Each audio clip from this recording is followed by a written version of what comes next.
Katigorah holy flower senior secondary স্কুলের ছাত্র মৃত ছোট্ট সাকিবুলের বাড়িতে গিয়ে কান্না ভেজা সমবেদনা বিধায়ক আমিনুল হক লস্করের। কাটিগড়ার আকাশে যেন এখনো ভাসছে ছোট্ট সাকিবুল আলমের নিষ্পাপ হাসি, কিন্তু সেই হাসি আজ নিভে গেছে চিরতরে। গত বৃহস্পতিবার হোলি ফ্লাওয়ার সিনিয়র সেকেন্ডারি স্কুলের ক্লাস 1-এর ছাত্র সাকিবুল আলমের মর্মান্তিক মৃত্যুর ঘটনায় গোটা এলাকায় নেমে এসেছে শোকের ছায়া। সোমবার শোকসন্তপ্ত পরিবারটির পাশে দাঁড়াতে সোনাই বিধানসভার বিধায়ক তথা আসাম বিধানসভার প্রাক্তন ডেপুটি স্পিকার আমিনুল হক লস্কর নিজে পৌঁছে যান মৃত শিশুর বাড়িতে। তার সঙ্গে উপস্থিত ছিলেন সোনাই ব্লক কংগ্রেসের সভাপতি নাসিম আহমেদ লস্কর, টিপি মজুমদার, আবেদ বড়ভূইয়া, কাটিগড়া কংগ্রেসের কর্মকর্তা তথা প্রাক্তন পঞ্চায়েত সভাপতি মনসুর আলম, ব্লক কংগ্রেসের কর্মকর্তা তৈমুর রহমান চৌধুরী, আব্দুল মতিন সহ অন্যান্যরা। ছোট্ট সন্তানের ছবি বুকে জড়িয়ে তখনও কান্নায় ভেঙে পড়ছিলেন সাকিবুলের বাবা হারিসউদ্দিন ও পরিবারের সদস্যরা।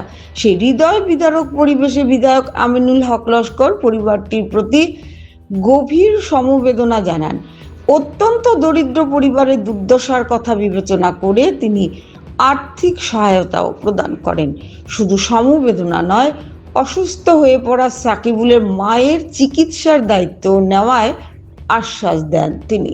প্রয়োজনে শিলচরে যে কোনো নার্সিংহোমে উন্নত চিকিৎসার সমস্ত ব্যবস্থা করে দেওয়ার প্রতিশ্রুতি দেন বিধায়ক। তার এই মানবিক আশ্বাসে কিছুটা হলেও ভরসা খুঁজে পায় শোকাহত পরিবার। পরে বিধায়ক পৌঁছে যান অভিশপ্ত সেই হোলি ফ্লাওয়ার সিনিয়র সেকেন্ডারি স্কুলে।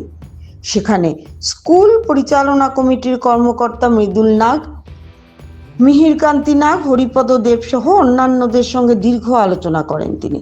স্কুল কর্তৃপক্ষ বিধায়ককে জানান কর্তব্যে গাফিলতির অভিযোগে ক্লাসরুমে দায়িত্বে থাকা 2 শিক্ষিকাকে বরখাস্ত করা হয়েছে। পাশাপাশি স্কুলের প্রিন্সিপাল সুম্পি দাসকেও সাময়িকভাবে দায়িত্ব থেকে অব্যাহতি দেওয়া হয়েছে বলে জানান পরিচালনা কমিটির কর্মকর্তা মৃদুল নাগ। একটি নিষ্পাপ প্রাণের অকাল চলে যাওয়া যেন নাড়িয়ে দিয়েছে সমগ্র কাটিগড়াকে। ছোট্ট সাকিবুলের মৃত্যুর ঘটনায় আজও ভারী হয়ে আছে এলাকার বাতাস। আর একটাই প্রশ্ন ঘুরপাক খাচ্ছে সবার মনে, আর কত অবহেলায় ঝরে যাবে এমন নিষ্পাপ প্রাণ।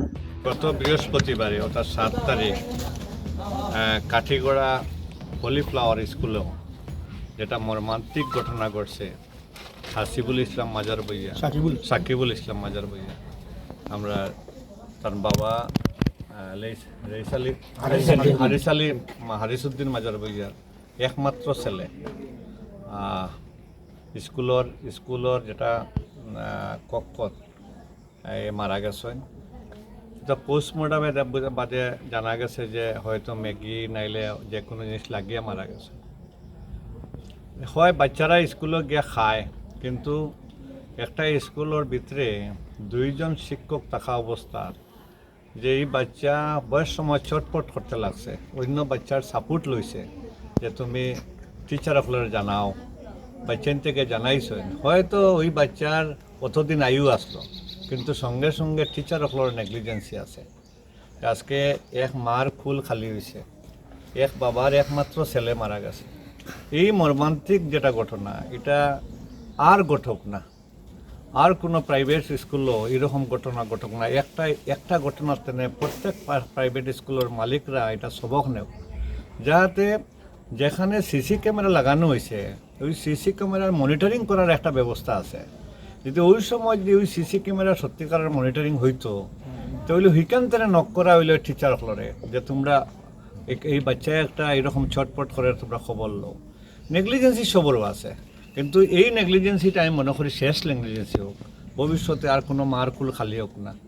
আজকে হয় কেন বাচ্চার পরিবার তেনে কাঠিগড়া থানাত কেস দেওয়া হয়েছে, কেসে তদন্ত হোক, যে দোষীর শাস্তি হোক।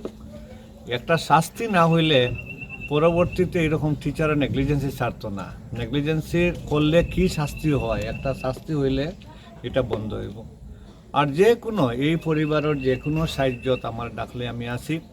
মার চিকিৎসা করতে গিয়া যদি শিলচরের কোনো নার্সিং হোমের শিলচর মেডিকেল কলেজে চিকিৎসা করতে গিয়া কোনো খরচা হইলে আমি খরচা গ্রহণ করব, কারণ এটা দরিদ্র পরিবারের। যেদিন ঘটনা ঘটছে ওই দিনও বাচ্চার বাবা অন্যর গড় দিন মজুরি, এই দিন মজুরির বাবা অনেক কষ্ট করিয়া 4 কিলোমিটার ডিস্টেন্সে নিয়ে বাচ্চা পড়াইতে বড় স্বপ্ন দেখিয়া বাচ্চা একদিন বড় মানুষ হোক, বড় শিক্ষিত হোক, তার আজকে স্বপ্ন সাকার হয়ে গেছে, আজকে স্বপ্ন শেষ হয়ে গেছে। আজকে আমার এই বাইর আল্লাহ বালা করুক। আর বেশ আমি আসি আপনার লগে, যে কোনো জিনিসও আপনি আমার শেয়ার করবো, আমি আপনার লগে আসি, এটাই আমার।